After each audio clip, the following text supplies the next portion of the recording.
Ginataang isdang tulingan. Ito yung aking isda.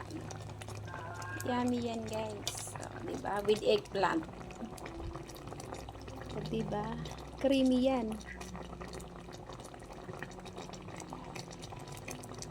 Doble na yung isda. Nagdikit siya. Ayan. So, diba? Sarap yan, guys. Kunting kulo na lang, maluluto na yan. Wow. Kain tayo. Kainan na tayo ng ginataan with eggplant. Ginataang isda. Ayan.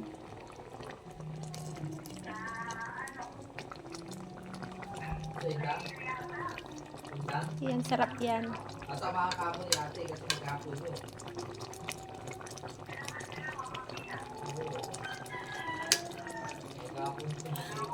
Sarap.